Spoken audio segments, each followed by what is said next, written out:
ভয়ে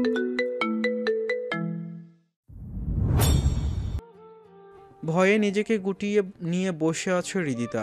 মনের ভেতরে চলছে ঝড় তুফান। দ্বিধা দ্বন্দ্বে ভুগছে সে। কাল রাতে যখন জন্মদিন উপলক্ষে বিশাল কেক কাটা হয়েছে, তখন ছোট্ট অনেক বাচ্চা ছেলে মেয়ে সেই কেক মাখামাখি করেছে। দৌড়াদৌড়ি করার সময় হৃদির জামায় বেশ খানিকটা কেক লেগে গেছে। তাই সাইডে ওয়াশরুমে ঢুকে জামা পরিষ্কার করতেই ভেসে এলো কারো গঙ্গানির আওয়াজ। হৃদি ঘাবড়ে গিয়ে আশেপাশে তাকাতেই কাউকে না দেখে দ্রুত নিজের জামা পরিষ্কার করতেই ভেসে এলো কারো মৃদু চিৎকার। হৃদি এবার ভয়ে ভয়ে আশেপাশে তাকালো। এপাশে মানুষ কম থাকায় হৃদির ভয় বাড়ল। ঝটপট ওয়াশরুম থেকে বের হতেই পিচ্ছিল কিছুর সাথে স্লিপ করে ধপ করে পড়ল ফ্লোরে। ব্যথা পেয়ে হৃদি চোখ মুখ খিচে উঠতেই থমকে গেল লাল রক্ত দেখে। সাদা ফ্লোরে লালচে রক্ত ফ্লোরকে রাঙিয়ে তুলেছে যেন। হৃদি আতকে ঝটপট ওঠার চেষ্টা করতেই বুঝল পায়ে বেশ খানিকটা আঘাত পেয়েছে সে। তবুও খুঁড়িয়ে খুঁড়িয়ে পেছন দিকে যেতেই দেখল কেউ খুব ক্ষোভ সমিত কুড়াল দিয়ে নিচে কিছু একটাকে টুকরো করতে চাইছে। হৃদি আবছা আলোয় নিচে তাকাতেই মানবদেহের খণ্ডিত টুকরাগুলো দেখে ভয়ে চিৎকার করতে চাইলেই গলা দিয়ে জোরে কোনো শব্দ বের হলো না। কান্না ভেজা কণ্ঠে মৃদু আওয়াজ হলো ব্যাস। সেই আওয়াজটুকুই হয়তো পৌঁছালো মানুষটার কানে। থেমে গেল মানুষটার হাত। হৃদিতা ভয়ে দৌড়াতে চাইলেও এমন নির্মম আর ভয়ঙ্কর দৃশ্য দেখে পা বরফের মতো জমে গেছে। হুট করেই লোকটা সোজা হয়ে দাঁড়িয়ে পেছনে ফিরতেই হৃদয় দুনিয়া ঘুরে উঠল। হাত পা থরথর করে কাঁপতে লাগলো। স্তব্ধ হয়ে থপ করে বসে পড়ল মাটিতে। নিঃশ্বাস আটকে আসলো যেন কেউ শক্ত হাতে গলা চেপে ধরেছে। অপর ব্যক্তিটি হৃদিকে দেখে হাতের মুঠোয় ধরা রাখা কুড়ালটা ছেড়ে দিল। রক্ত লাল হিংস্র চোখের লাল আভা ধীরে ধীরে কমতে শুরু করলো। কয়েক কদম এগিয়ে আবারও থেমে গেল, হৃদির ভয়ে গুটিয়ে যাওয়া দেখে। আপনি আপনি relax, just cool down, listen to me. Hridi অনেক কষ্টে উক্ত কথাটুকু বলতে পারল। আর বলতে চাইছে কিন্তু গলা দিয়ে কথা বের হচ্ছে না। অতিরিক্ত ভয় বা শক হলে মুখ থেকে কোনো কথা বের হয় না। হৃদির অবস্থা বেগতিক দেখে এগিয়ে এলো ব্যক্তিটি। দ্বিধাহীন বুকের সাথে মিশিয়ে ধরে পরপর চুমু বসালো মাথায়। শান্ত হন, কিছু হয়নি। হৃদিতা বুকের ভেতর থেকেই বলল, আপনি আমি আমি প্লিজ শান্ত হন। হৃদিতার পা হাত তখনও কাঁপছে। হুট করে হৃদি জোরে কেঁদে উঠল। কেন কাঁদছে, কান্নার কি কারণ জানে না। ব্যক্তিটি হৃদির কান্না শুনে কিছুটা হলেও স্বস্তি পেল, তাই কাঁদতে মানা করল না।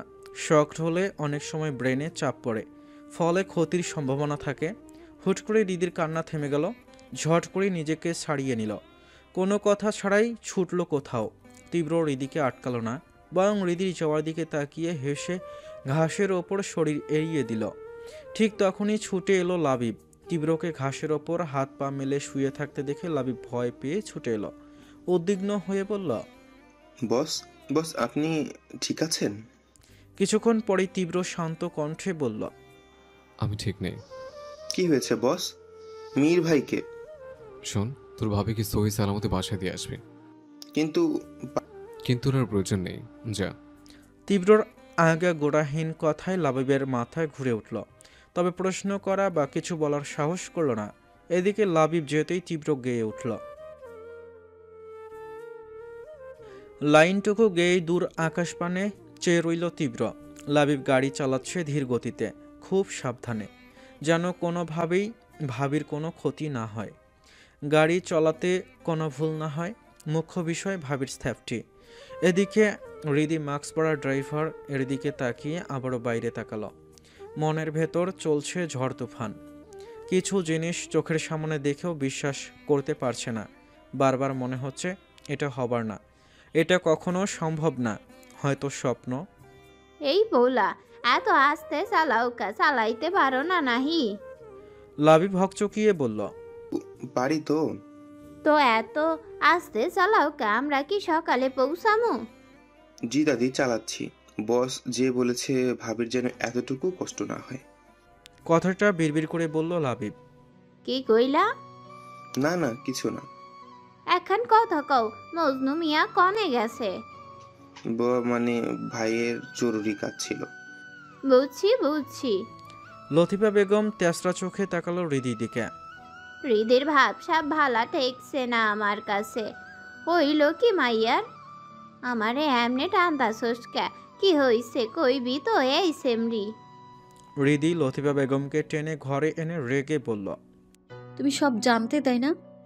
আরে সেমরি কি তা জানতাম। তুমি জানতে মজনু মিয়াকে? লতিফা বেগম চমকে উঠলেন, আমতা আমতা করে বললেন, মানে কি হয়েছে বুঝলাম না, কি এর কথা কস? একদম নাটক করবে না দাদি, তুমি জানতে তাই না? তুমি সবটা জানতে। কি এর কথা কস? হৃদি চেঁচিয়ে উঠল। তুমি জানতে মজনু মিয়া আসলে তীব্র চৌধুরী? লতিফা বেগম দীর্ঘশ্বাস ফেলে বললেন, হ জানতাম। হৃদি তো অবাক হয়ে বলল, তুমি জানতে? হ জানতাম। আমাকে কেন বলনি? বললে কি করতি তুই? কি করতাম মানে? ওনাকে কখনো এখানে থাকতে দিতাম না। পোলাটা তোরে ভালোবাসে রিদু। তুমি পাগল হলে দাদি?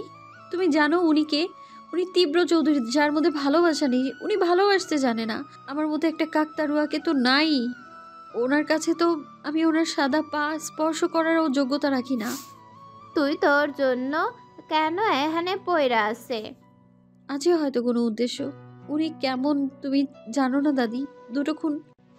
বউয়ের লাগিয়ে অনায়াসে 2-4টা খুন করা যায়, তাতে কি হয়েছে? মানে তুমি? শোন রিদু, দুনিয়া থাইকা পাপ কিছুটা কমলে এত সমস্যা কতি। তোর বাপেও কম না, এইটা মনে রাখিস। দাদি তুমি তুমি জানো উনি খুন? আমি জানি না, তই যদি কইরা থাহে তই পাপ বিনাশী করেছে। শোন রিদু, দুনিয়ায় সকল মানুষ এক না। সবাই ভালোবাসা জাহির করতে পারে না।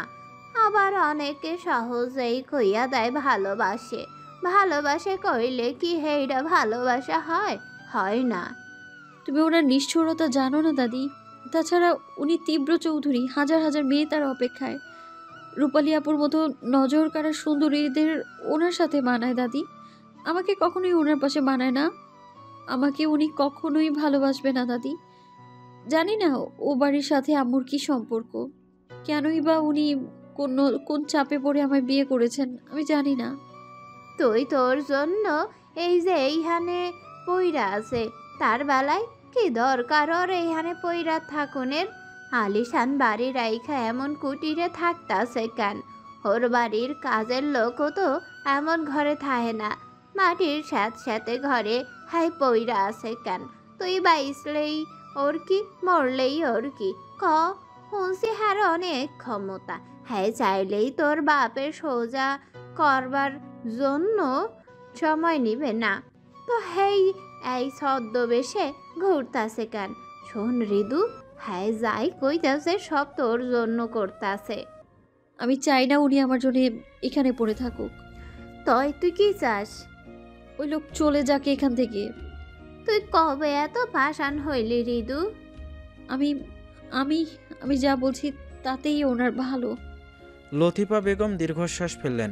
এই নাতনিকে বোঝানোর সাধ্য ওনার নেই, তাই হামি তুলে বললেন, তোর ভালো তুই রাখ। নাচ জামাই নিজের ভালো নিজে বুঝা নিবনে।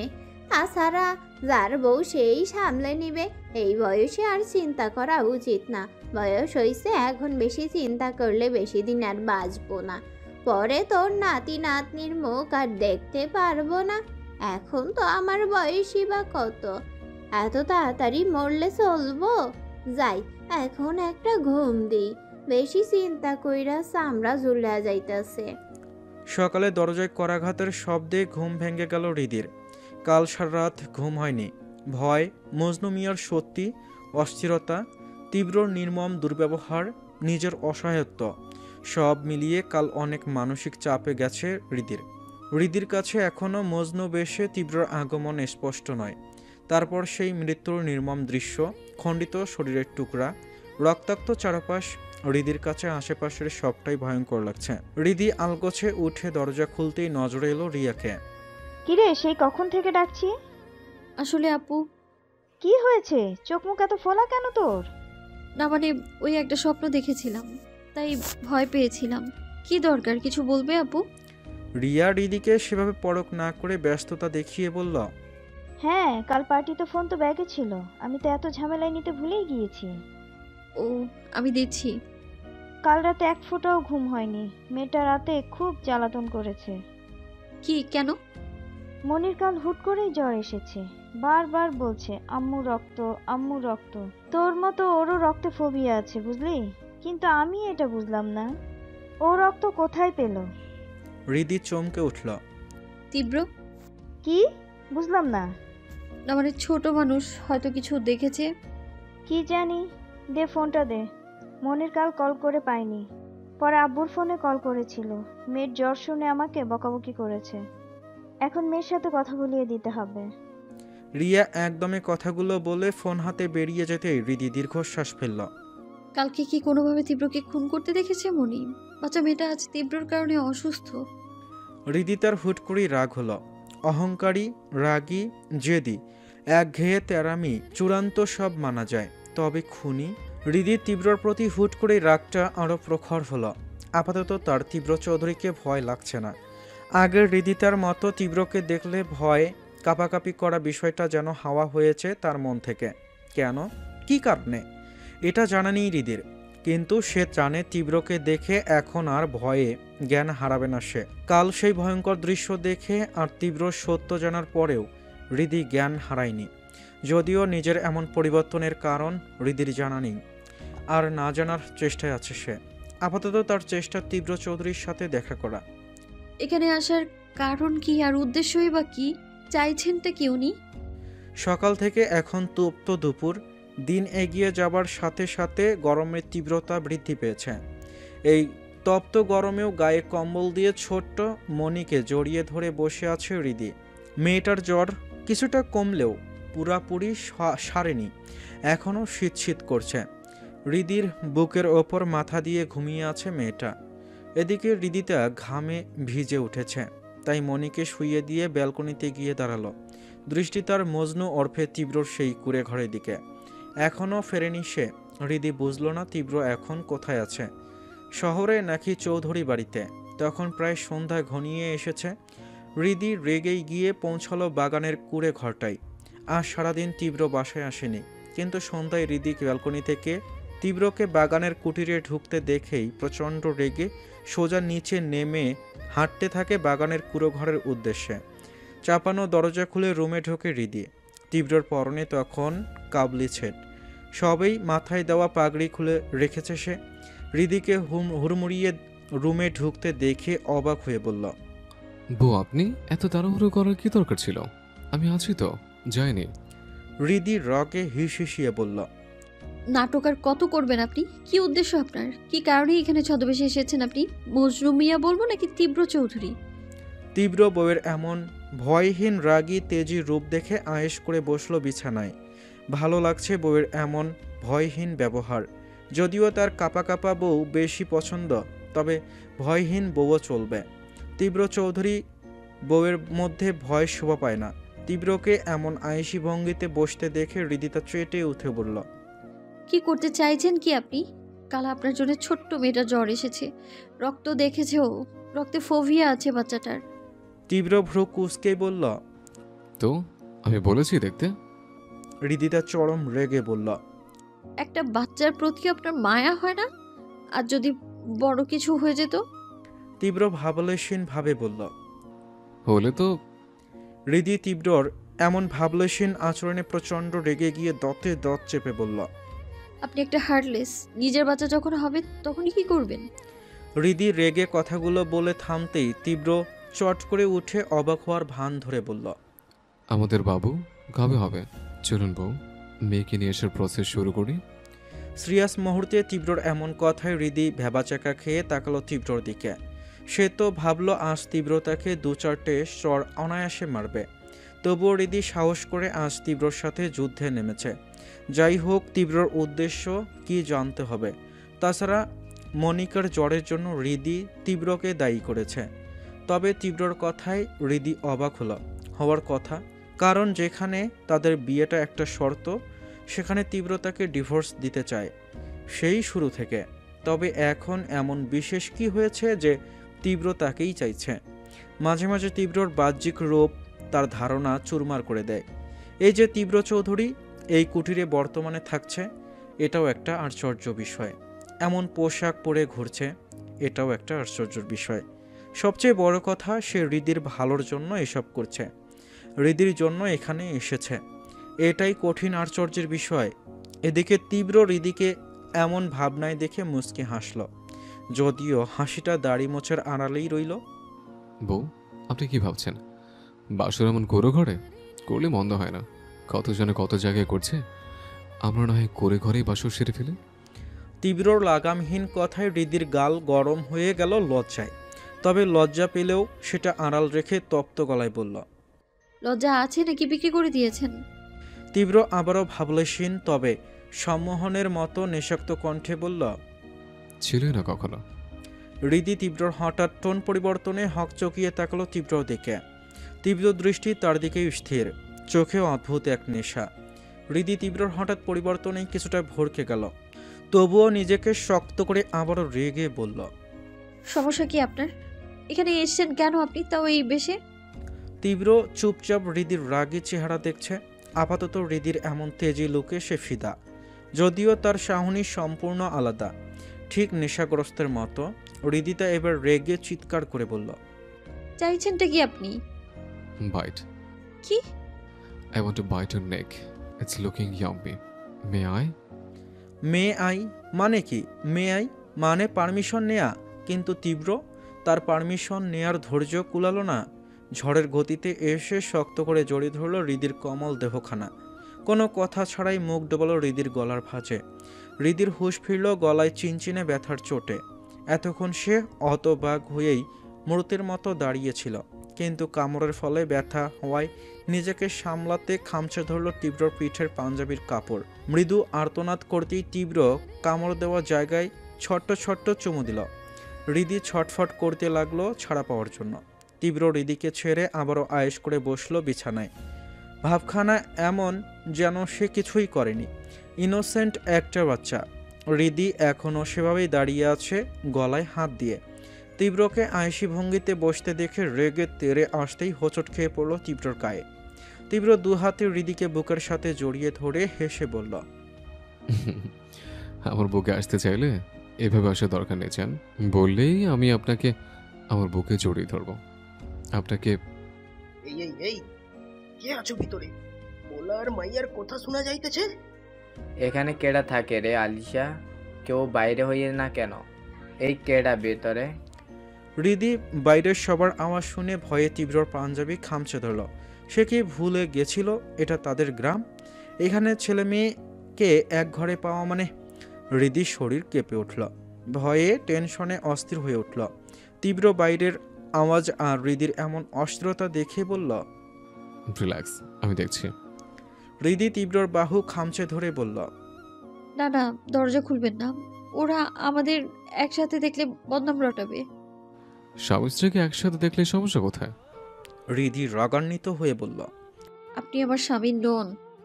হুট করে তীব্রর মেজাজ খারাপ হলো, রাগে দাঁত খিচে বলল।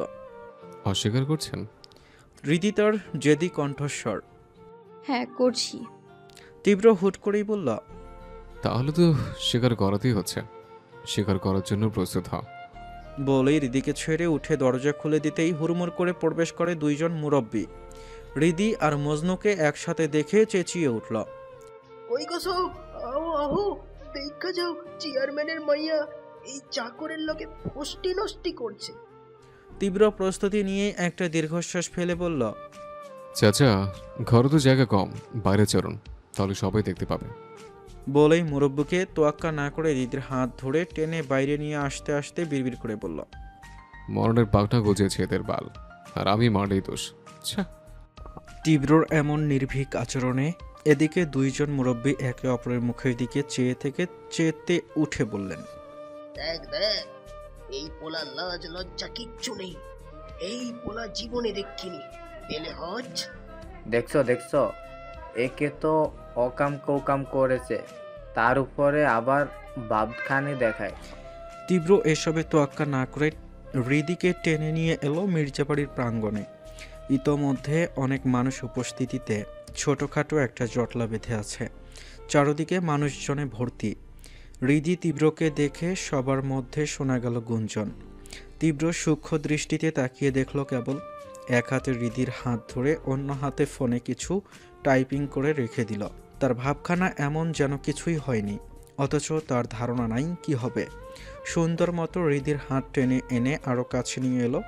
হৃদি তীব্রর হাত ছাড়ানোর চেষ্টা করছে, কিন্তু তীব্র ছাড়ছে না, শক্ত করে হাত চেপে ধরে আছে। এত মানুষ আর সবার দৃষ্টি তাদের দিকে। হৃদি এত মানুষ দেখে অস্থিরতা আর ভয়ে আড়ষ্ট হয়ে আছে। এদিকে এই তীব্র চৌধুরীকে নিয়ে ভয়, অন্যদিকে এত মানুষের সামনে এভাবে দাঁড়িয়ে থাকা। এদিকে হৃদি আর মজনু মিয়াকে একসাথে এইভাবে দেখেই সবার আগেই আমেনা বেগম রাগে ফুঁসে উঠে বললেন, দেখছেন মেয়ের কাণ্ড, কি অধপতন হয়েছে এই মাইয়ের। সবরাই খেয়ে একজন চাকরের লগে ফষ্টি নষ্টি করছে। বাপের ইজ্জত এই মেয়ে রাখলো না। তোর বাপরে কল্লা গালিসা দেখে যাক নিজের মাইয়ের নোংরা বিনষ্টামি। আলিশা মায়ের কথায় সাই দিয়ে বলল, কোথায় সার দাদি? এই জন্যই তো ওর বড় রেখে গেছে আম্মা। আরে চৌধুরী বাড়ির মতো অত বড়লোক বাড়ির বউ হওয়ার যোগ্যতা নেই ওর। ছি ছি, এত অধপতন হয়েছে ওর। একজন মহিলা বললেন, শরীরের জ্বালা স্বামী দিয়ে মিটে নাই যে পরপুরুষের সাথে এসব করছে, ছি ছি। হে লাগি তো কই মাইয়ারা বিয়া হয় না কেন? এ হানে থাকে কেন? স্বামী নিশ্চয়ই রাইখা গেছে। বিয়াও হুনছি এক রাইতে হয়েছে, দাওয়া তো দেয়নি। মাইয়ার কুকর্ম ঢাইকা বিয়া দেওয়ান লাগছে মনে হয়। হে লাগি তো চুপে চাপে বিয়ে দিয়ে দিছে। দেখা তো মনে হয় ভাজা মাছ উল্টে খেতে পারে না। কাইল্লা মাইয়া কেনে বিয়ে করব? এমন সবাই তো সাদা চামড়া খুঁজে, হের লাগি বড় ওর রাইখা গেছে। গ্রামের মানুষের এমন কথায় হৃদির চোখ বেয়ে পানি পড়ছে। নিজের ব্যাপারে এত এত নোংরা কথা শুনে নিজেকে শক্ত রাখা দায় হয়ে পড়েছে। তীব্রর হাত সরানোর চেষ্টা করে এবার কেঁদে উঠল। এতদিন মানুষ এই নোংরা কথাগুলো আড়ালে বললেও এখন কথাগুলো মুখের সামনে বলছে। হৃদির কান্না দেখেও তীব্রর কোনো ভাবাবেগ নেই।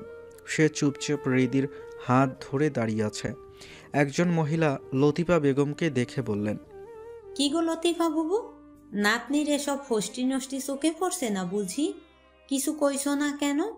এমন নোংরামি শিখাইছো নাতনিকে? রিয়া তেরে আসতে চেয়েছে অনেক আগেই, কিন্তু লতিফা বেগম বলছেন, চুপচাপ দেখতে থাক। এবার রিয়া কিছু বলার আগেই লতিফা বেগম একবার তীব্রর দিকে চেয়ে বললেন, লাগাম লাগাও গো মুখে, আল্লাহর হস্তে তোমার মুখটা ঠান্ডা করো। এত ফরফর করছো তোমরা, ভয় ডর রাহো। পরিস্থিতি ভালা না, আমার কথা হুনো। সত্যি কথা বলতে কিসের ভয়? আর পরিস্থিতি বা কি? লতিফা বেগম কথা বাড়ালেন না, হামি তুলে বললেন, এই রিয়া, যা তো একটা চেয়ার নিয়ে আয়। খাড়াই খাড়াই পা ব্যথা করতেছে।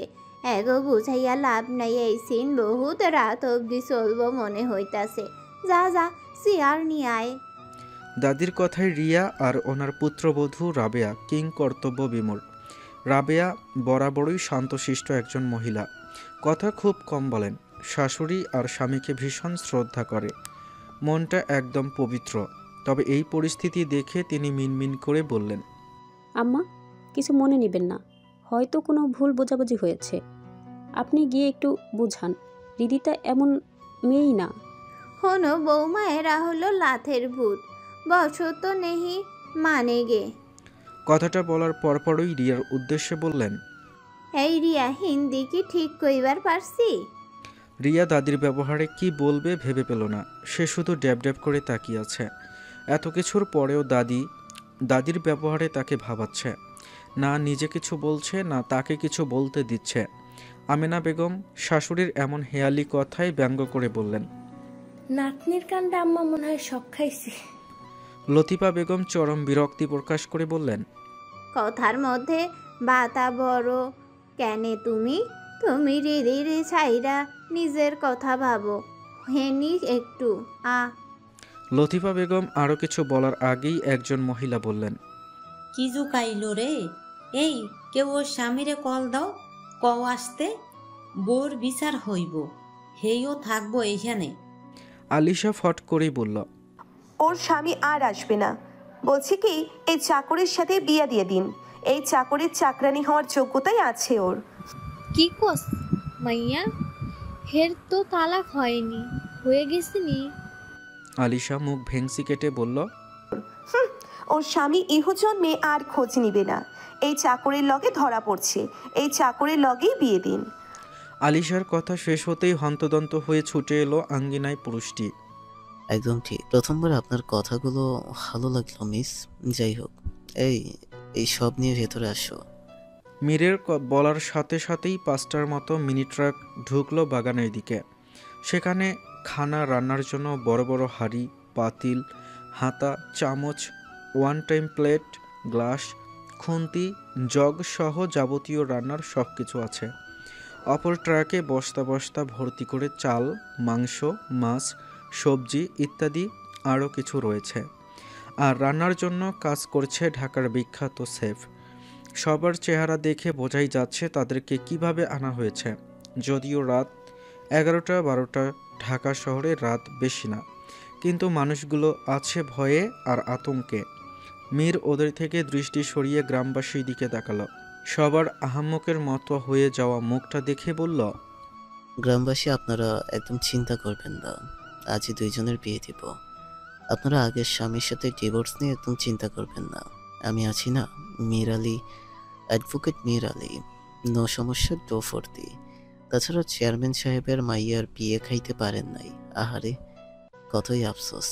থাক, গ্রামবাসী আফসোস করিয়েন না, আজ পেট পুরে খাবেন।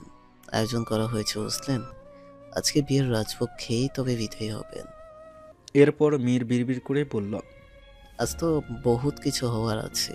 আল্লাহ আচ্ছা মেয়েটাকে ধৈর্য দিও। এই কে আছিস, দুটো চেয়ার আন, ওদের বসতে দে। চেয়ার দিতেই তীব্র হপ করে বসে পড়ল চেয়ারে। হৃদিকে টেনে নিজের কাছে এনে কোলের ওপর বসিয়েছে। শক্ত হাতে কোমর জড়িয়ে ধরে ধীর কণ্ঠে বলল, ছটফট করো না যান, চুপ করে বসে থাকুন। এই মুহূর্তে আপনার ছোঁয়াই পারে রক্তারক্তি থেকে বাঁচাতে। এতগুলো মানুষের সামনে এভাবে বসায় হৃদি ছটফট করলেও তীব্রর কথায় ভয়ে ডুকরে কেঁদে উঠে বলল, ছাড়ুন প্লিজ। তীব্র আরও শক্ত করে জড়িয়ে ধরে বলল, ছাড়তে তো পারবো না বউ। আপনি আমার থেকে দূরে সরলে, আপনার এই ছোঁয়া এই মুহূর্তে না পেলে, আমি মির্জা বাড়িতে উপস্থিত সব কটাকে কেটে টুকরো টুকরো করতে দুবার ভাববো না। যে মুখ দিয়ে আমার বউকে নিয়ে নোংরা কথা বলছে, সে মুখ চিরতরে বন্ধ করতে বেশি সময় লাগবেও না আমার। আপনার ছোঁয়াই আপাতত আমাকে শান্ত রেখেছে, নয়তো ইউ নো মি। হৃদি তীব্রর দিকে তাকিয়ে দেখলো চোখগুলো লাল টকটকে হয়ে আছে। হৃদি এতক্ষণ বাহাদুরি দেখালেও তীব্রর দিকে তাকিয়ে এবার ভয় পেল। হৃদি আমতা আমতা করে বলল, দেখুন, ওরা জানে না আপনি আমার। তীব্র চটপট করে বলল, হ্যাঁ, আমি আপনার কি? হৃদি হকচকিয়ে গেলেও নিজেকে সামলে নিয়ে বলল, কেউ না আপনি আমার। তীব্র হৃদির কথায় সামান্য হাসল, বিড়বিড় করে বলল, কিন্তু আপনি আমার সব। হৃদি শুনতে পেল না তীব্রর স্বীকারোক্তি, তবে সবার সামনে এভাবে কোলে বসায় অস্থিরতা সৃষ্টি হলো। এদিকে তীব্র হৃদিকে নিজের কোলে বসাতেই আবার সেই সুর ভেসে এলো, তিক্ত কথার সুর। দেখছো দেখছো এই পোল্লার কাণ্ড, আল্লাহ গো আল্লাহ, এমন পোলা জীবনে দেখিনি। সি সি সি, জলদি জলদি বিয়া পড়াইয়া দাও, পাপ মুক্ত হই, এসব নষ্টামি চোখে দেখাও পাপ, আল্লাহ মাফ করো। মীর রান্নার আয়োজন করে আসতেই দুইটা মহিলার কথায় কিছুটা ঘাবড়ে গিয়ে মনে মনে বলল, খাইছে রে, এই পোলা খেপলে পুরো গ্রাম শ্মশানে পরিণত করবে। আরে আন্টি, সব হবে সব, আপনি চিন্তা করবেন না। বিয়ে হবে, বরযাত্রী আর ব্র্যান্ড বাজা আসবে না। তা কি হয়, অপেক্ষা করুন। বরযাত্রী রাস্তায় আছে, এই এলো বুঝি। ওদিকে রান্না চড়িয়েছে বুঝলেন, 1-2 ঘন্টায় সব ফিনিশ। কি কপোলা, এত রাইতে বিয়া? না তো, মধ্যরাতে বিয়ে, বড় হইতে হইতে বিদায়। জ্যোৎস্না ব্যাপারটা কি কও, এত রাইতে কেমনে বিয়া? মীর বিড়বিড় করে বলল, তীব্র চৌধুরী ইচ্ছে হলে সবই সম্ভব। আরে চাপ নিয়েন না, সব সম্ভব। আপনারা এত ভালো একখান কাজ করছেন যে কি আর বলবো। এদিকে হৃদি মীরকে বিয়ের কথা বলতে দেখে আর অবাক হলো না। আর কতই বা অবাক হবে সে। তবে চারদিকের এত প্যারা আর দুশ্চিন্তায় হৃদির মাথা ঘোরাচ্ছে। কি হচ্ছে আপাতত এসব ভাবতেই মাথা চিনচিন করছে। আবারও সেই অসুস্থতা ঘিরে ধরল। মস্তিষ্ক ক্লান্ত লাগছে। রাত তখন বাজে 1টার কাছাকাছি। শ করে পরপর 5টা গাড়ি এসে থামলো মির্জাবাড়ির ভেতর। প্রথম দুটো গাড়ি থেকে নেমে এলো বডিগার্ড, পরের দুটো গাড়ি থেকে নেমে গার্ড এসেই তাদের দায়িত্ব অনুসারে পুরো বাড়ি ঘিরে ফেলল। এরপর মাঝের গাড়ি থেকে নেমে এলেন নাজমা চৌধুরী। পরনে অফ হোয়াইট কালারের দামি শাড়ি, চোখে চশমা, পার্সোনালিটি বেশ। সবাই ড্যাব ড্যাব করে তাকিয়ে দেখলেন নাজমা চৌধুরীকে। নাজমা চৌধুরী নামতেই মীর বলল, ওয়েলকাম দাদিমা। নাজমা চৌধুরী মীরকে দেখে বললেন, এসব কি হচ্ছে মীর? কার বিয়ে? এত রাতে এভাবে ডাকার কারণ কি? আর রীতি, ও কোথায়? কি হয়েছে ওর? মীর নাজমা চৌধুরীর একের পর একটা কথায় দীর্ঘশ্বাস ছেড়ে হাতের ইশারায় দেখালো হৃদিকে। নাজমা চৌধুরী মীরের ইশারা অনুসরণ করতেই নজরে এলো হৃদিকে। বিশাল বাগানের একটা কুঁড়ে ঘরের সামনে চেয়ারে হৃদি একজনের কোলে বসে আছে। ঘুমন্ত অবস্থায় হেলে আছে কারো বুকে। আর সেই মানুষটি হৃদিকে দুহাতে আগলে ধরে বুকে চেপে আছে। ঠিক ঘুমন্ত বাচ্চাকে যেভাবে কোলে বসায় সেইভাবে বসিয়ে রেখেছে। আর ঠিক তাদের সামনে পড়ে আছে মধ্যবয়সের একজন ব্যক্তি। নাজমা চৌধুরী অবাক হয়ে দেখলেন চারপাশ। মনে হচ্ছে পুরো গ্রাম এখানে উপস্থিত। একপাশে জড়সড় হয়ে দাঁড়িয়ে আছে প্রায় 100 জনের অধিক মানুষ। তবে সবাই নিশ্চুপ। কি হচ্ছে এখানে? গ্রামের সব মানুষ এত রাতে এখানে কি করছে? আর রীতি কার কোলে বসে আছে ওভাবে? তীব্র দেখলে বা ওর কানে পৌঁছালে কেটে টুকরো টুকরো করে ফেলবে ওকে মীর। তীব্র কোথায়? আর এরা সবাই বা এখানে জড়ো হয়ে আছে কেন?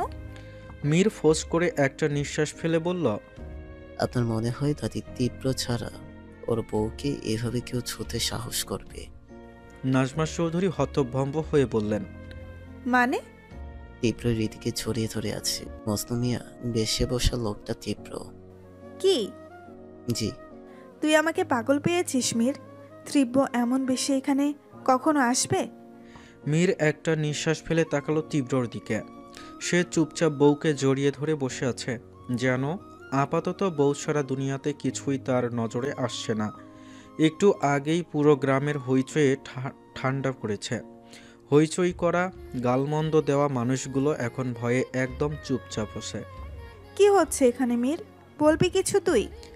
মীর শুরু থেকে সবটা বলা শেষ করতেই নাজমা চৌধুরী মাথার ঘুরে উঠল। আশ্চর্য হয়ে তাকালো তীব্রর দিকে। দাড়ি মুছে ঘেরা মুখখানা দেখে চিনতে বেগ পোহাতে হলো। সেদিন হৃদিকে বাড়ি থেকে বের করার পরে নাজমা চৌধুরী হৃদির সাথে কোনো যোগাযোগ করেনি। কারণটা ছিল তীব্র। নাজমা চৌধুরীর যোগাযোগ আবার ছোট মেয়েটার জীবনে ঝর্ণা বয়ে আনে, তাই আর যোগাযোগ করা হয়নি। তাছাড়া বাড়ির পরিস্থিতিও ছিল অস্বাভাবিক। সেদিনের পর তীব্র আরও বেপরোয়া হয়ে উঠল। একদম সবার সাথে যোগাযোগ বন্ধ করে দিল। নাজমা চৌধুরী চারদিকের টেনশনে হসপিটালাইজও ছিল কিছুদিন। তবে তীব্রর এখানে আসার কারণটা নাজমা চৌধুরীর কাছে যুক্তিযুক্ত মনে হলো না। সামান্য কারণে তীব্র কখনোই এই বেশে এখানে আসবে না। তবে কি কারণ? নাজমা চৌধুরী হতভম্ব হয়ে একটা চেয়ার টেনে সেখানেই বসলেন। এই ছেলে আমাকে একদিন নির্ঘাত হার্ট অ্যাটাক দিয়েই মেরে ফেলবে। নাজমা চৌধুরী নিজেকে সামলাতে আশেপাশে ভালো করে পর্যবেক্ষণ করে দেখল সবাই নিশ্চুপ। তবে কেন? সবাই এমন নিশ্চুপ, ভয় পেয়ে এভাবে দাঁড়িয়ে আছে কেন? মীর চারদিকে একবার তাকিয়ে হামি তুলে বলল, ওর বউ ঘুমোচ্ছে তাই। কি? মীর রান্নার জায়গায় উকি মেরে একটু আরাম করে বসে আবারও হামি তুলে বলতে শুরু করলো কিছু মুহূর্ত আগের ঘটনা। মানসিক চাপে ক্লান্ত হৃদি যখন ক্লান্তির অবসান ঘটিয়ে ঘুমে ঢলে পড়ল তীব্রর বুকে। তীব্র হকচকিয়ে হৃদির মাথা বুকে চেপে ধরে মুখটা নিচু করে দেখল ছোট্ট একটা পাখির মতো চোখ বুজে থাকা পুচকে বউটা। ঘুমন্ত বাচ্চা মাসুম চেহারা দেখে তীব্র লোভ সামলাতে পারল না। সব ভুলে টপাটপ চুমু বসালো হৃদির ফোলা ফোলা গালে। সে তীব্র চৌধুরী, বউকে আদর করতে তার কোনো জায়গায় হিসাব করা লাগে না। তবে 100 খানেক মানুষের মধ্যে মনি হয়ে চুমু খাওয়া ব্যাপারটা ক্ষিপ্ত গ্রামের মানুষের কাছে অধিক বাড়াবাড়ি পর্যায়ে এসে দাঁড়িয়েছে। এমনিতে হৃদিকে কোলে করে বসানো নিয়ে তাদের কথার শেষ নেই। সেটা কোনোমতে মীর তার কথার জাদুতে ধামাচাপা দিলেও চুমু তাদের কাছে অসভ্যতামি, নষ্টামি।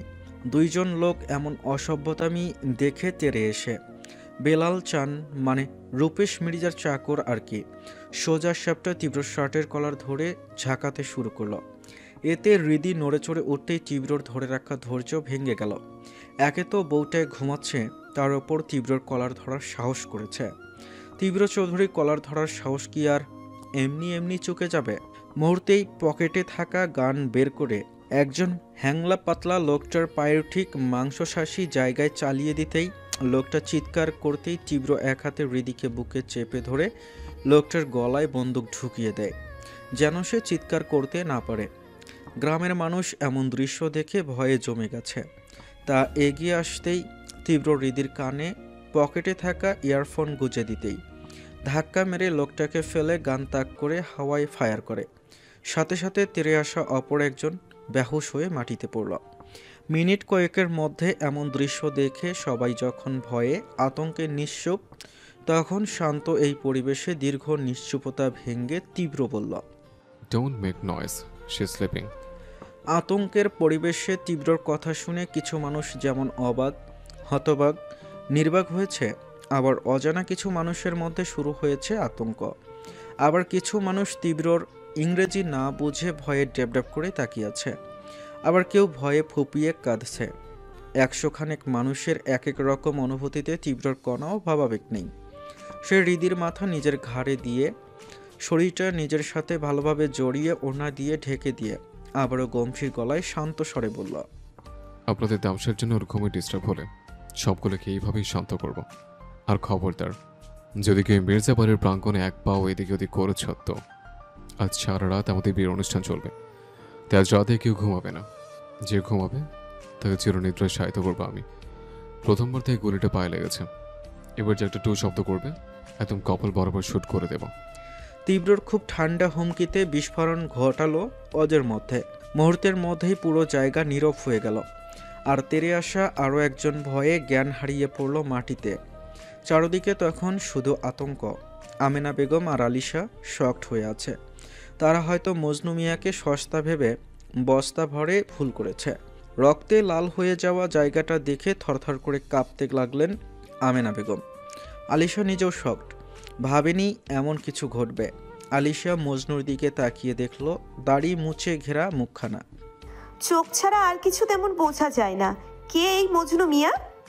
এদিকে গুলির শব্দে রান্নার জায়গা থেকে হুট করে ছুটে এলো মীর।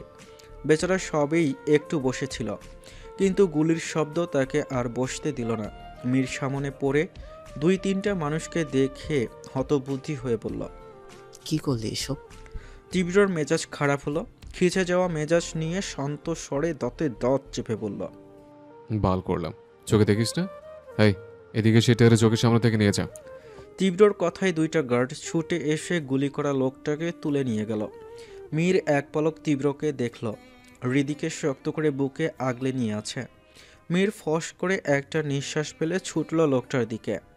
লোকটাকে হসপিটালে নিয়ে যেতে বলে হতাশ হয়ে ফিরে এলো। একবার চারপাশে দেখে বলল, মারলি কেন? মারিনি। মারিসনি মানে? বাল, নিজে মরতে গেলে ইচ্ছা সব বল আমার হাতেই মরতে চায়, তার বেলায় কিছু না।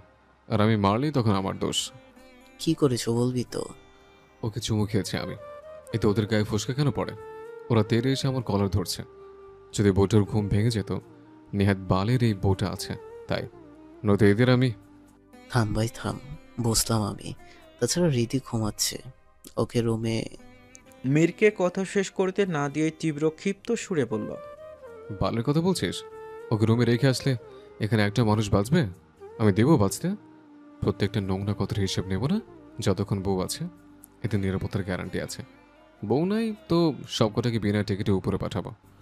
মীর তীব্রর কথায় অসহায় দৃষ্টিতে দেখল শুধু বুকের মাঝে ঘাপটি মেরে থাকা এক মায়াবিনীকে। তীব্রর মেজাজ দেখে ওকে আর ঘাটল না। বলা তো যায় না পাগলা ঘোড়া কখন খেপে যায়।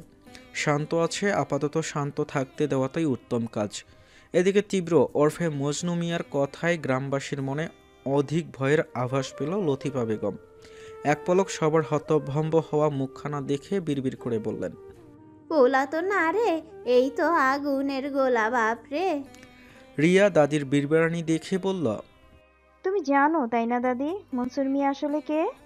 লতিফা বেগম হামি তুলে বললেন, তুইও জানতে পারবি, সবুর রাখ, সবুরে মেওয়া ফলে। বর্তমান। এদিকে নাজমা চৌধুরী সবটা শুনে স্তব্ধ হয়ে কিছুক্ষণ বসে থেকে বললেন, এত টেম্পারেট কবে থেকে হলো তীব্র? এই ছেলেই তো হৃদিতাকে অমন নির্দয়ের মতো ছুঁড়ে ফেলে দিয়ে গেল এই গ্রামে। কি হচ্ছে এসব? মীর একটু থেমে ধরা গলায় বলল, তীব্র টেম্পারেটলি লাভ হার। হৃদিকে পাগলের মতো ভালোবাসে তীব্র। হৃদি ওর কাছে নেশার চেয়েও নেশাময় দাদি। নাজমা চৌধুরী মীরের কথায় তীব্রর আগের সেই বউ বউ করা বিষয়টা আমলে নিয়ে ভাবল সবটা।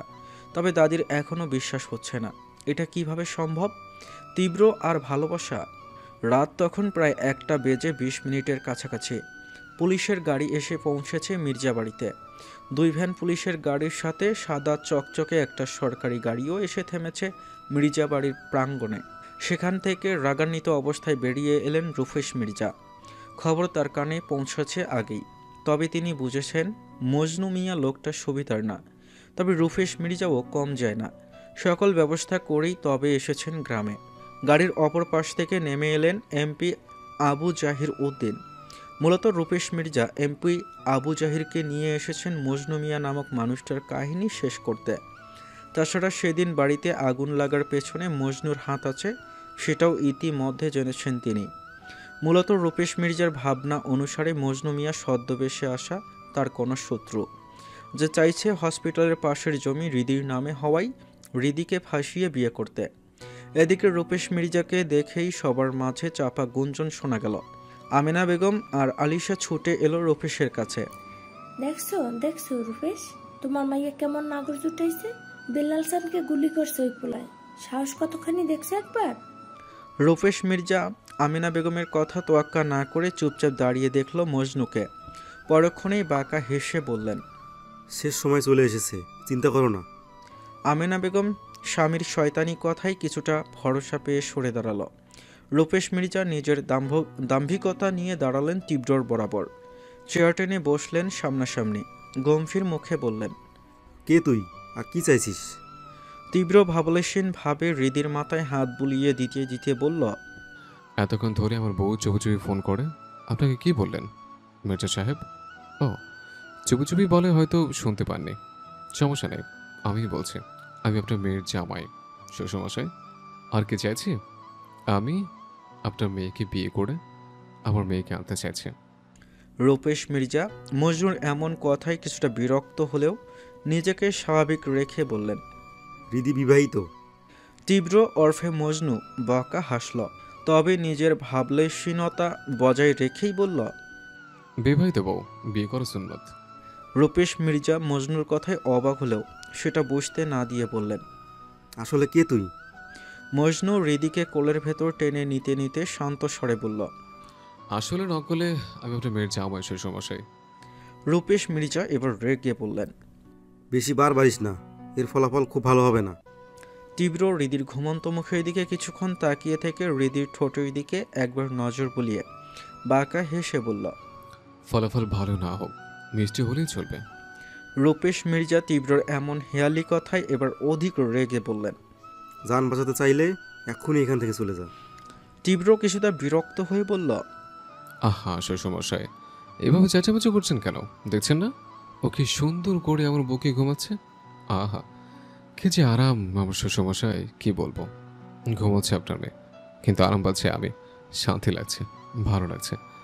আপনি মানুষটা জানার হলেও মেয়ে আপনার একদম রসগোল্লা, ইচ্ছে করছে টুপ করে গিলে ফেলে। কন্ট্রোল হচ্ছে না শ্বশুর সাহেব, আপনি একটু যদি ঘুরে দাঁড়াতেন, মানে ওই আর কি, বউকে টপটপ করে একটা চুমু দিয়ে আবারও আমরা কথায় ফিরতে পারতাম। এদিকে রূপেশ মির্জা যতই খারাপ হোক, কিন্তু তীব্রর এমন নির্লজ্জতা দেখে তিনি না চাইতেও অবাক হয়ে তাকিয়ে আছেন। তার ভাবনার চাইতেও বেশি নির্লজ্জ মজনু মিয়া। অপরদিকে লতিফা বেগম তীব্রর এমন কথায় লজ্জা পাওয়ার ভঙ্গিতে মাথা নিচু করে বললেন, একেবারেই অসভ্য পোলা। দাদি, সভ্য হলে কি আর আমার রোজ প্রিন্সেস আসবে? মেয়ে আমাকে বারবার বলছে ওকে নিয়ে আসতে। এখন আমি যদি সভ্য হই তবে সে তো আসতে পারবে না। লতিফা বেগম হকচকিয়ে তাকালেন। মূলত তিনি ভেবেছিলেন এখান থেকে শোনা যাবে না, তাছাড়া তিনি বিড়বিড় করেই বলেছেন। কিন্তু কে জানে এই পোলা আগুনের গোলার সাথে সাথে কান খাড়াও বটে। লজ্জায় লতিফা বেগমেরই কান গরম হয়ে গেছে, ফর্সা গাল টমেটো সস হয়ে গেছে। মনে হচ্ছে তিনি লজ্জায় জ্ঞান হারাবেন। আহারে, বেচারি দাদিমা অসহায় দৃষ্টিতে দেখলেন তীব্রকে। এই যে সে এত লাগামহীন কথা বলছে তাতে বিন্দুমাত্র তার লজ্জা লাগছে না, বরং সে ভাবলেশীন। তবে চোখ তার শুধু ঘুমন্ত বাচ্চা বউটার দিকে। এত সিরিয়াস একটা সিচুয়েশনেও তীব্র হৃদির প্রতি অসম্ভব এই কেয়ার দেখে তিনি স্বস্তি পাচ্ছেন। এই যে হৃদিকে এত যত্ন সহকারে ধরে আছে, ঘন্টার পর ঘন্টা পার হচ্ছে, তবুও হৃদিকে ছাড়ছে না, আর না নিজে বিরক্ত হচ্ছে। লতিফা বেগমের চোখ আজ ছলছল করছে খুশিতে। হোক না একটু এলোমেলো, তাতে কি, সবচেয়ে বেশি ভালো তো এই এলোমেলো মানুষটার কাছেই থাকবে। হৃদির ঘুম ভাঙল তখন রাত বাজে 2:10। পিটপিট করে চোখ মেলতেই নাকে এসে বাড়ি খেলো কড়া পারফিউমের ঘ্রাণ। ভালোভাবে চোখ মেলে মুখটা তুলতেই দেখা মিলল তীব্র চৌধুরীর। দাড়ি মুছে ঘেরা মুখখানা এখন আর নেই। মানে মজনু মিয়া নামক সুঠামদেহী সুশ্রী চেহারার পুরুষ এখন তীব্র চৌধুরী। হৃদি তীব্রকে দেখে হা হয়ে কিছুক্ষণ তাকিয়ে থেকে সবটা মনে করতেই, তড়িঘড়ি করে উঠতেই তীব্র বিরক্ত হয়ে বলল, এত ছটফট করছেন কেন? হৃদিতা তীব্রর কথায় তাকালো ওর দিকে। এতদিন পর তীব্রকে তীব্র রূপে দেখে হা হয়ে তাকিয়ে দেখল শুধু। অতিরিক্ত সুন্দর পুরুষ সে, ছেলেদের এতটা সুন্দর হওয়া উচিত না। মজনু মিয়া হিসাবে তীব্রকে কখনো বোঝা যেত না। তার দাড়ি মুচের কারণে আর চোখও ছিল না নীলাভ বর্ণের, হয়তো চোখে লেন্স পড়া ছিল। তবে তীব্রর দাগহীন ফর্সা চেহারায় মোটা ভ্রু, সরু নাক, ব্লু আইজ, গালে খোঁচা খোঁচা দাড়ি, এলোমেলো ঘন চুল, এক দেখাই ফিদা হওয়ার মতোই সুন্দর এই পুরুষ, যেন বিদেশি কোনো সুপারস্টার। এভাবে দেখছেন যে অ্যাম আই লুকিং হট?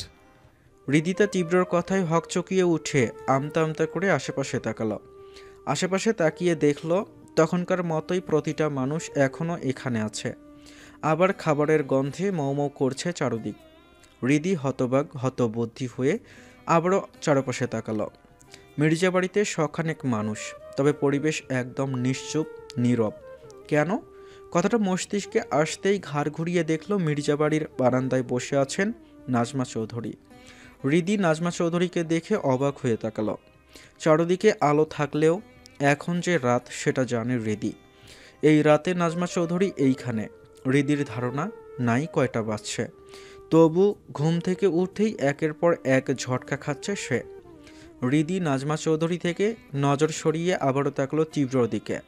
তীব্রর হাতে ফোন দেখে ছো মেরে ফোনটা নিয়ে সময় দেখল 2:15। হৃদি হতবাক হতভম্ব হাঁ হয়ে আবারও আশেপাশে তাকালো।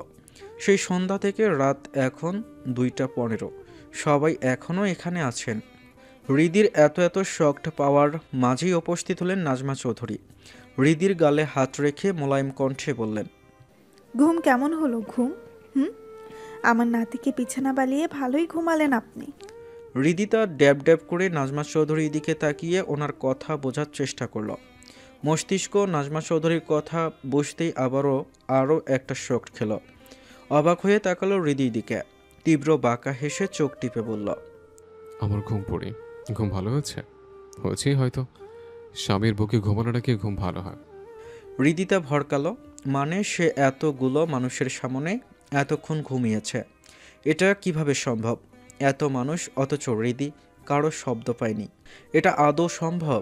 তাছাড়া সবাই এত রাত অবধি এখানে কি করছে?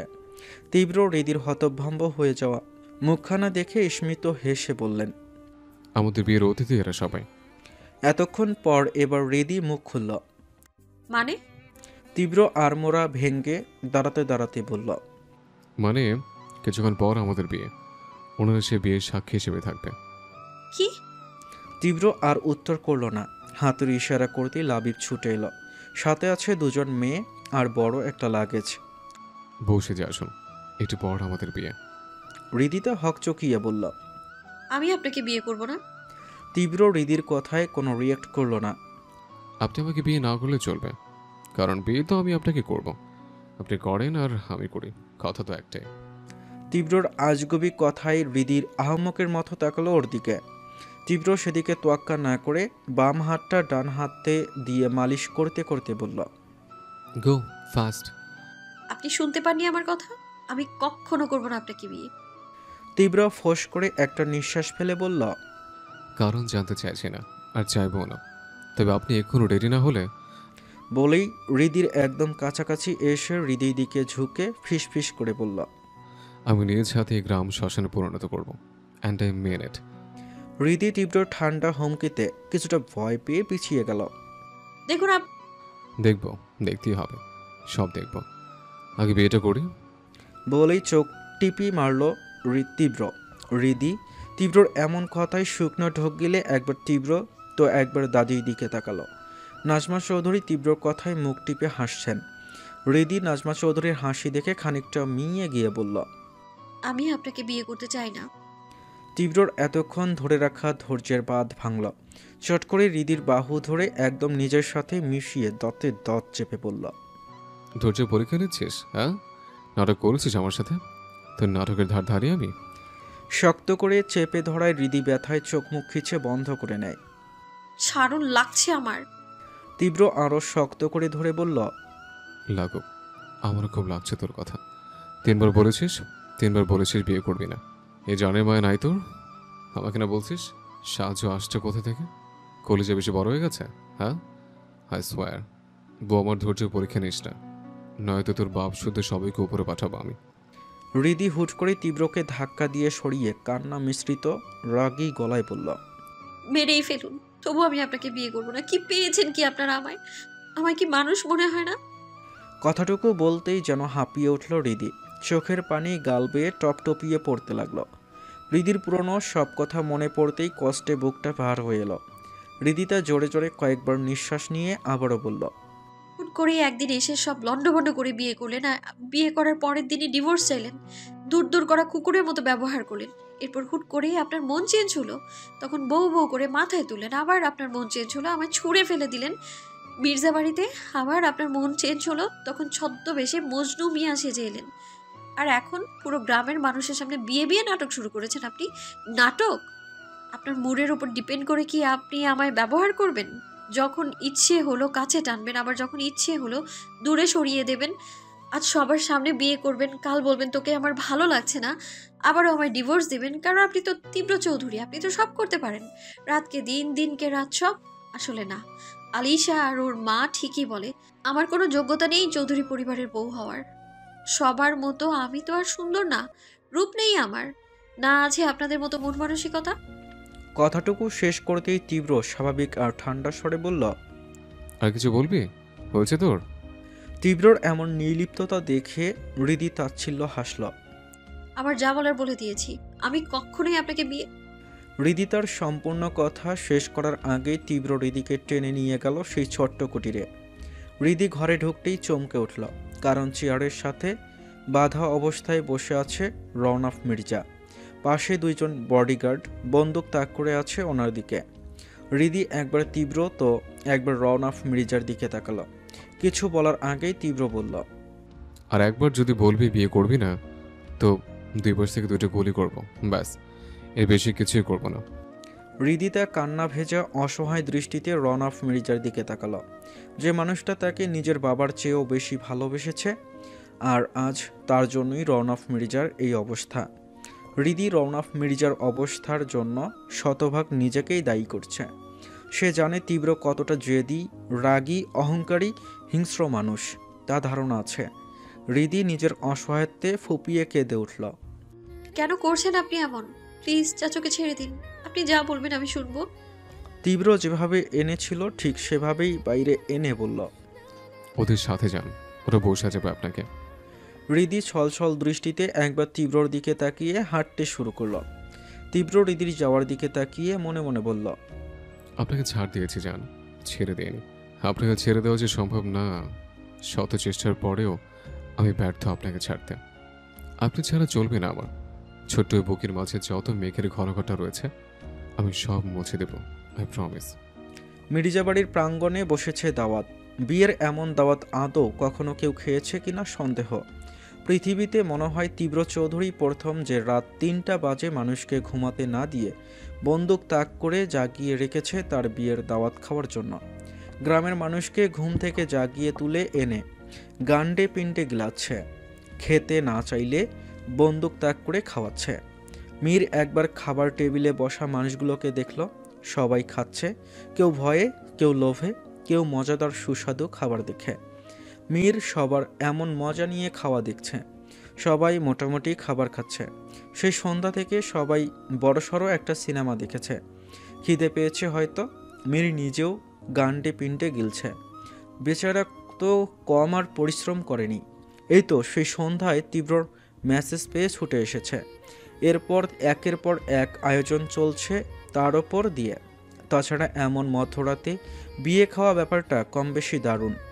মীরের খাওয়ার মাঝেই কেউ একজন ধপ করে বসলো মীরের পাশের চেয়ারে। মীর সেদিকে না তাকিয়ে খাচ্ছে, যেন কঠিন পরিশ্রম করার পর কেউ তাকে কিছু খেতে দিয়েছে। এই সময় তো বাসর করার কথা, কিন্তু এই ছেলে তো এখনো বিয়েই করতে পারলো না। কারো বলা কথা মীরের কানে আসতেই মীর খেতে খেতে বলল, উনি তীব্র চৌধুরী প্রো, কোনো কিছুই অসম্ভব না। এ ধরেন মধ্যরাতে বিয়ে, বিয়ের 10 বছর পর বাসর, বাসরের পরের দিন ডিভোর্স, তার পরের দিন উধাও। বলা বাহুল্য কোন ভাগ্যে যেমন মায়াবী কন্যা পেল, হা, সবে কপাল। আবার হঠাৎ পাশে তাকাতেই চমকে উঠে বলল, তুই তুই কই থেকে টপকালি আবার? তীর নিজের চুল হাতের সাহায্যে ব্যাক ব্রাশ করতে করতে বলল, সুইজারল্যান্ড থেকে। মীর প্রচণ্ড অবাক হলেও আবারও খাওয়ার প্রতি মনোযোগী দিয়ে বলল, সুই ফোটাই দিয়া চার বানাইয়া যে ল্যান্ড হয় সেই ল্যান্ড। তীর মীরের এমন গাঁজাখুরি কথায় ধুম করে কিল বসালো মীরের পিঠে। মীর চটে গিয়ে বলল, শালা আমি খাইতাছি, দেখতেছিস না? তীর মীরের কথায় তোয়াক্কা না করে স্টাইল করে বসে বলল, আমার বোন নেই, তাহলে তো শালা হলাম কিভাবে উকিল মশাই? মীর বিরক্ত হয়ে বলল, দুর্বল, জ্বালাতন করিস না তো, ঠিক করে খেতে দে। তীর একটু কেশে সিরিয়াস হয়ে বলল, গান্ডে পিন্ডি গিলছিস কেন? থাম, হয়েছে, অনেক খেয়েছিস। মীর খেতে খেতে বলল, শালা একদম নজর দিবি না, দূর হ। তীর মীরের প্লেটে কেড়ে নিয়ে নিজে খেতে খেতে বলল, কষ্ট পাস না Mir, she is not years. Mir কিছু বলতে গিয়েও বলল না, পানি খেয়ে চুপচাপ তাকালো দূরে বসা তীব্রর দিকে। মীর গোপনে একটা দীর্ঘশ্বাস ফেলে বলল, আমি কষ্ট পাইনি দোস্ত। সেজন্যই বুঝি এভাবে খাবার গিলছিলে? I know you bro. Mir নিজের কষ্ট বুকে চেপে নিজেকে সামলে নিতে নিতে বলল, ও কখনো আমার ছিলই না, তাই না পাওয়ার কষ্ট হচ্ছে না। সে তীব্রর কাছেই সবচেয়ে ভালো থাকবে। And I know he needs her. তীর মীরের পিছে চাপড় মেরে বলল, শালা আরও পছন্দ করা দুইজন সেম মেয়ে। এই ভাবি কি অধিক নাকি ভীষণ সুন্দর রে? মীর চেয়ার ছেড়ে উঠতে উঠতে বলল, সুন্দর না? পুরো মানুষটাই একটা মায়ার রাজ্য। দিন থাকতে পৃথিবী তপ্ত গরম ছাড়লেও রাত বাড়তেই যেন আবহাওয়া শীতল হয়ে যায়। বিশেষ করে গ্রামে গাছপালায় ঘেরা সবুজ পরিবেশে শীতলতা আরও বেশি হয়। আর শীতল শান্ত গ্রামীণ পরিবেশে গ্রামের মানুষের ঘুমও বেশ ভালোই হয়। এই সময় সবাই গভীর ঘুমে আচ্ছন্ন হয়ে থাকে। তবে আজ রয়েছে ভিন্নতা। গ্রামীণ পরিবেশে যে সময় একদম শান্ত থাকে, নিশি ডাক আর ঝিঝি পোকার ডাক ছাড়া কোনো কিছুই শোনা যায় না। আজ সেই পরিবেশে সবার মাঝে রয়েছে ভিন্নতা। মির্জাবাড়ির প্রাঙ্গণে রাত বাজে 3:20। এই সময়ে চলছে দুনিয়ার সবচেয়ে আশ্চর্য বিয়ে। সন্ধ্যা থেকেই একের পর এক ঘটনা চলছে অনবিরত। গ্রামের কিছু সংখ্যক মানুষ নিজের কপাল চাপড়াচ্ছে। কেনই বা তারা ওই মুখপুরি আলিশার কথা শুনে কিছু যাচাই বাছাই না করেই এত কাহিনী ঘটালো। আবার কিছু সংখ্যক মানুষ জীবনে প্রথম এমন বিয়ে করতে দেখে খুব মনোযোগ সহকারেই দেখছে। কেউ হিংসায় জ্বলছে, কেউ তীব্রকে দেখে ফিদা হয়েছে, কেউ একটু কথা শোনাচ্ছে, তো কেউ বিয়ের দাওয়াত মানে খাওয়া দাওয়া বেশ এনজয় করছে। এক এক মানুষের এক এক রকম অনুভূতিতে ভরপুর মির্জাবাড়ির প্রাঙ্গণ। সবাই এটা ওটা নিয়ে ফিসফিস করছে। কিন্তু সবার ফিসফিসানি থেমে গেল তীব্র চৌধুরীকে কোথায় থেকে আসতে দেখে। কাজী সাহেব, বিয়ে পড়ানো শুরু করুন। কথাটা বলতে বলতেই ছোট্ট সেই কোঠরি থেকে বের হয় তীব্র। পরনে কালো পাঞ্জাবি, সাদা পাজামা, ফর্সা শরীরে কালো পাঞ্জাবি মারাত্মকভাবেই ফুটে উঠেছে তীব্রর গায়ে। সুটাম দেহি গঠনে পারফেক্ট পাঞ্জাবি, তার ওপর তীব্র চৌধুরী লোক, উফ, পুরাই কিলার টাইপ লোক।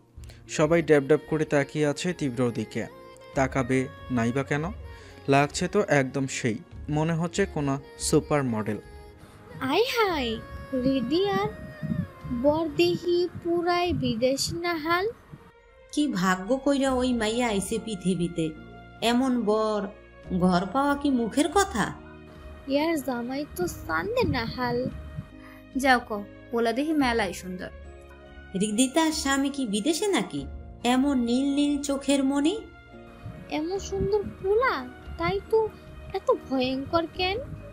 তীব্রর কানে সবার কথাগুলো আসলেও সে এসে চেয়ারে বসতে বসতে ব্রু কুসকে এক পলক ঘোমটার আড়ালে থাকা হৃদিকে দেখল। কাজী ততক্ষণে ভয়ে ভয়ে বিয়ে পড়ানো শুরু করেছেন। তিনি ইহজন্মে এই সময় বিয়ে পড়াননি। কাজী সাহেবকে বন্দুক তাক করে এক প্রকার তুলে এনেছে লাবিব, তাই বেচারা ভয়ে আছেন। কাজী সাহেব তীব্রর কথায় বিয়ের লেখালেখি শেষ করে বিয়ে পড়ানো শুরু করতেই তীব্র হাতের ইশারায় কাজী সাহেবকে থামতে বলল। অসহায় দৃষ্টিতে একবার তীব্রর দিকে তাকায়। ওনার জানা মতে লেখালেখিতে উনি কোনো ভুলই করেননি। তাহলে এদিকে তীব্র থ মেরে কিছুক্ষণ বসে থেকে হুট করে হৃদির গলা চেপে ধরে বলল, কে তুই? হঠাৎ তীব্রর এমন অভিব্যক্তি দেখে সবাই তাজ্জব বনে গেল। হৃদি ছাড়া পাওয়ার জন্য ছটফট করছে, কিন্তু তীব্র রেহাই দিচ্ছে না দেখে নাজমা চৌধুরী রেগে বললেন, ওকে মেরে ফেলবি নাকি তীব্র? ছাড় ওকে। লতিফা বেগম আশ্চর্য হয়ে বললেন, এইসব কি তীব্র? ছাড়ো ওকে, মরে যাবে তো। তীর লাবিব হকচকিয়ে ছুটে এলো স্টেজে তীব্রকে আটকাতে, কিন্তু তারা কিছুতেই তীব্রকে থামাতে পারছে না। হুট করে এমন কিছু হবে কেউ আশা করেনি। সবাই মিলে তীব্রকে কোনো মতেই সরাতেই তীব্র আরও হিংস্র হয়ে উঠল। ততক্ষণে মেয়েটার অবস্থা বেগতিক। নাজমা চৌধুরী হৃদিতার ঘোমটা সরাতেই চমকে উঠলেন। আলিশা! তীব্র ক্ষিপ্ত হয়ে গর্জে উঠল। বৃদ্ধি কোথায়? তীব্রর হিংস্রের মতো গর্জনে কেঁপে উঠল পুরো মির্জাবাড়ি। ইতোমধ্যে গার্ডরা সবাই খোঁজাখুঁজি শুরু করেছে হৃদিকে। এদিকে তীব্র হিংস্র বাঘের মতো আলিশার চুলের মুঠি ধরে উঠিয়ে ছিটকে ফেলল নিচে। আলিশার অবস্থা তখন করুণ। আমিনা বেগম ছুটে এসে মেয়েকে ধরে হুহু করে কেঁদে উঠে বারবার মাফ চাইছে, কিন্তু তীব্র সে কি শুনবে? সে শোনার মতো অবস্থায় আছে। রেগে কাঠের চেয়ার তুলে আলিশাকে মারার জন্য উঠতেই কারো ডাকে থেমে গেল। প্রিয় রাক্ষস মশাই! তীব্র সহ সবাই অবাক হয়ে তাকালো পেছনের দিকে। ভারী খয়েরি একটা লেহেঙ্গা পরে বধূ সাজে দাঁড়িয়ে আছে হৃদিতা। হৃদিতাকে দেখে সবাই প্রাণ ফিরে পেল যেন। এদিকে লাবিব সুযোগ বুঝে তীব্রর হাত থেকে চেয়ারটা নিয়ে নিল। হৃদি ভারী লেহেঙ্গা তুলে দৌড়াতে গিয়ে কাঁচা মাটির উঁচু নিচু রাস্তায় ধপ করে পড়ল। পড়ার সাথে সাথেই হুহু করে কেঁদে উঠতেই তীর লাবিব ছুটে গেলেও তীব্র চুপচাপ দাঁড়িয়ে হৃদির দিকে তাকাল। তীর হৃদির কান্না করা মুখের দিকে কিছুক্ষণ তাকিয়ে থেকে বলল, ভাবি আপনি তো বাচ্চা, একদম কিউটের ডিব্বা। এত কিউট কেন আপনি? মায়াটাই কি আছে বুঝি না, তবে টানা টানা চোখ আপনার, উফ, হাই নজর কারা সুন্দর। কান্নায় আপনাকে পুরো স্ট্রবেরি আইসক্রিম লাগছে। হৃদি তীরের কথায় কান্না ভুলে আহাম্মকের মতো ড্যাব ড্যাব করে তাকালো। লাবিব হতভম্ব হয়ে গেল। এমন সিচুয়েশনেও কেউ এমন তারিফ করতে পারে? তীরকে না দেখলে বিশ্বাস করতো না। লাবিব চিন্তিত মুখে বলল, ভাবি আম্মা, আপনার লেগেছে কোথাও? হৃদি এতক্ষণ আহাম্মকের মতো তীরের কথা শুনলেও ব্যথার কথা মনে হতেই আমারও কাঁদতে কাঁদতে মাথা নাড়িয়ে না বুঝাতেই নজর এলো আলিশার রক্তাক্ত করুণ অবস্থা। হৃদি ভয়ে ভয়ে একবার তীব্রর দিকে তাকালো। শান্ত হয়ে দাঁড়িয়ে থাকলেও হৃদির কাছে মনে হচ্ছে স্বয়ং আজরাইল দাঁড়িয়ে আছে। ভাবি চলুন, আসুন, তীব্র ওয়েট করছে আপনার জন্য। হৃদিতা ভয়ে ভয়ে বলল, আমি যাব না। তীর লাবিব হকচকিয়ে একে অপরের দিকে তাকিয়ে বলল, কোথায় কোথায় যাবেন? হৃদিতা ভয়ার্ত কণ্ঠে বলল। ওনার কাছে? লাবিব হতাশা হয়ে বলল। ভাবি আম্মা, আপনি যদি ভাইয়ের সাথে কাছে না যান তো ভাই আবারও রেগে যাবে। হৃদিতা কাঁদতে কাঁদতে বলল। উনি মারবে আমায়। লাবিব হতভম্ব হয়ে থেকে মনে মনে ভাবল। এই তো কিছুক্ষণ আগে তীব্রর মুখের ওপর কত কথাই না বলল। তীব্র চৌধুরীর সাথে উচ্চস্বরে কথা পর্যন্ত বলল, তখন ভয় পাইনি, আর এখন ভয় লাগছে। তীর নিজেও কিছুটা ভ্যাবাচাকা খেয়ে গেল, কিন্তু হৃদির বাচ্চা বাচ্চা মাসুম চেহারা দেখে পরক্ষণে হেসে বলল। মারবে না আপামনি, আপনি কি কোনো ভুল করেছেন? ভুল না করলে মারবে না। হৃদিতা হয়তো তীরের কথা বিশ্বাস করল না, কারণ সে জানে তার অপ্রিয় রাক্ষস মশাই কেমন। লাবিব দীর্ঘশ্বাস ফেলে একবার তীব্রর দিকে তাকালো। মূর্তির মতো সে চুপচাপ দাঁড়িয়ে আছে। এমন শান্ত হাবভাব মোটেও ভালো লাগছে না দেখে লাবিব বিড়বিড় করে বলল, আল্লাহ আজকের সময়টুকু জলদি পার করে দাও, আমিন আমিন আমিন। তীর হৃদিকে তবুও বসে থাকতে দেখে হতাশ হয়ে যেই কিছু বলতে যাবে তখনই তীব্র স্টেজ থেকে নেমে কয়েক পা এগোতেই হৃদি চট করে উঠে দৌড় দিল। তীর লাবিব সহ সকলে ভেবাচাকা খেয়ে তাকালো ওদের দিকে। তীব্র হৃদিকে দৌড়াতে দেখে গলা উঁচিয়ে চিন্তিত মুখে বলল, এই পড়ে যাবে আবার, থাম। হৃদি দৌড়াতে দৌড়াতেই বলল, বিশ্বাস করুন অপ্রিয় রাক্ষস মশাই, আমি কিছু করিনি। আলিশা আপু আমাকে রুমে আটকে রেখে এসেছিল। আমাকে মারবেন না প্লিজ। তীব্র কিছু বলার আগেই তীর উত্তেজিত হয়ে হৃদির সাথে দৌড়াতে দৌড়াতে বলল, ভাবি এই অপ্রিয় রাক্ষস মশাই কি তীব্র? তীব্র তীরের কথায় বিরক্ত হয়ে বলল, ইডিয়েট, তোর সাথে দৌড়াচ্ছিস কেন? বালচান্তে দৌড়াচ্ছিস? বালের বিয়ে করবো আমি? বালার একটা বিয়েতে এত কাহিনী? এই রিদি, আর এক পা দৌড়ালে তোকে জনমের দৌড় দৌড়াবো আমি বললাম। তীব্রর হুমকিতে হৃদি তীর দুজনেই থেমে যায়। হৃদি থেমে পেছনে ঘুরতেই তীব্রকে সামনে দেখে চমকে ওঠে। দু কদম পিছিয়ে দাঁড়াতেই তীব্র হৃদিকে কোলে তুলে নিয়ে বলল, সবার হিসেব পরে করবো, আগে বিয়েটা হোক। হৃদিতা ভয়ে তীব্রর গলা জড়িয়ে ধরে বলল, বিশ্বাস করুন অপ্রিয় রাক্ষস মশাই, আমি কিছুই করিনি। আপু হুট করে এসে আমায় বলল, তোর সাথে তীব্র চৌধুরীকে মানায় না রিদি, বিয়েটা তোর সাথে হবে না বলে। হৃদি পুরো কথা শেষ করার আগেই তীব্র বলল, তুই কি চাইছিস? এই মুহূর্তে আমি তোর বোনকে কবরে চাইতে করি? তীব্র ঠান্ডা হুমকিতে হৃদি ভয়ে শুকনো ঢোক গিলল। এরপর আর কিছু বলল না, চুপচাপ তীব্রর গলা জড়িয়ে ধরে রইল। তীব্র হৃদিকে কোলে নিয়েই বসলো চেয়ারে। বিয়ে একবার শেষ না হওয়া পর্যন্ত থামবেন না কাজী সাহেব। আর তুই আগে ওয়ার্ন করছি, কবুল বলা নিয়ে ঢং করবি না, নাকি আমি করে থেমে থেমে কবুল বললে তোকে আমি। হৃদিতা তীব্রর কথা শেষ করতে না দিয়ে ভয়ে চটপট বলল, কবুল এভাবেই বলবো? তীব্র ফস করে একটা দীর্ঘশ্বাস ছেড়ে হৃদির কোমর আরও একটু চেপে ধরে চুপচাপ বসল। এদিকে হৃদি মাথা নিচু করে তীব্রর গলা জড়িয়ে ধরে বসে আছে।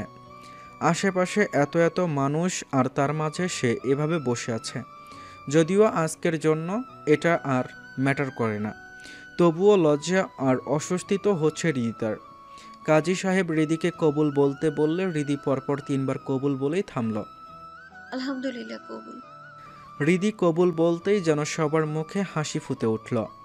এবার কাজী সাহেব তীব্রকে 3 বার কবুল বলতে বললেন। আলহামদুলিল্লাহ কবুল কবুল কবুল। তীব্র গম্ভীর গলায় 3 বার কবুল বলে দিল। গ্রামবাসীরা অনেক খুশি, তারা স্বস্তির নিঃশ্বাস ফেলল। জীবনে প্রথমবার দেখা এমন লম্বা বিয়ের সমাপ্তি হলো। তবে হৃদি তীব্রর কোল থেকে নামতে চাইলে তীব্র বিরক্ত হয়ে বলল, আবার ছটফট করছিস কেন? বাসে যাব, চুপচাপ বসে থাক। হৃদিতা ফট করে বলল, বাসায় যাব মানে? তীব্র বিরক্ত হয়ে বলল, বাসরকে আমি ইহ জন্মে করবো না, অনেক ছাড় পেয়েছিস। আর না, 18 হয়েছে তোর, এতে চলবে। হৃদি তীব্র অস্বস্তিতে কেঁপে উঠল। তীব্র তা টের পেয়ে বলল, এবার শুরু হোক আমাদের সংসার। হৃদির ভয়ে বুক কেঁপে উঠল। সংসার কথাটা ভাবতেই হৃদি ফট করেই নিজেকে ছাড়িয়ে 2 হাত পিছিয়ে বলল, আমি যাব না আপনার সাথে। যাবি না মানে? এত খরচাপাতি করে মধ্যরাতে বিয়ে করলাম, যাবি না মানে কি? আমি কোথাও যাব না আপনার সাথে, করবো না আপনার সংসার। তুই যাবি, সাথে তোর ঘাড়ও যাবে। তো আমার ঘাড়কেই নিয়ে যান। হৃদি, আমাকে রাখতে বাধ্য করবি না, এদিকে আয়। না, আসবো না। বলেই হৃদি ভারী লেহেঙ্গা 2 হাতে তুলে দৌড়াতে শুরু করতেই তীব্র নিজেও হৃদির পেছনে তেড়ে যেতে যেতে হুমকি স্বরূপ বলল, বালের দৌড়ান দৌড়াচ্ছিস। এত বাল দৌড়ালে আমার মেয়ে আসবে তোর পেটে। দেখ হৃদি, আমাকে দৌড়াই নিস না, আয়। আসবো না। বাল আসবে না তুই? এই, এত তো খরচা তোকে দুবার বিয়ে করলাম কি এখানে রেখে যাবো বলে? হৃদিতা তবুও দৌড়াতে দৌড়াতে বলল, আমার আপনাকে ভয় করছে। হৃদিতা নিজের লেহেঙ্গা তুলে দৌড়াতে লাগলেই তীব্র হৃদিতাকে জাপটে ধরে বলল, ভয় করুক, আমি ভয় ভাঙিয়ে দেবো জান। একজন মহিলা এদের দৌড়াদৌড়ি দেখে কাঁদো কাঁদো অসহায় মুখে বললেন, আর খাড়া হইতে পারছি না রে রিদিতা, জামাইয়ের সাথে চলে যা। তুই না গেলে আমাদেরও রেহাই নাই। এমন পাগলা জামাই পাওয়া ভাগ্যের ব্যাপার রে বোন। গ্রামবাসীর অবস্থা কিছুটা এমন যে, ছেড়ে দে মা, কেঁদে বাঁচি। তীব্র ব্যাপারটা আজ করে বলল, আপনি না গেলে এদেরও রেহাই নেই জান। তাছাড়া আমার আপনার পারমিশনের প্রয়োজন নেই। বলেই মুখটা তুলে বধূ বেশে হৃদিকে দেখে তীব্র আলতোভাবে ঠোঁট ছোঁয়ায় হৃদির কপালে। এরপর তীব্রর নজর গেল হৃদির ঠোঁটের দিকে। এদিকে হৃদি তীব্রর দিকে মায়াভরা দৃষ্টিতে তাকিয়ে দেখল শুধু তার অপ্রিয় রাক্ষস মশাইকে।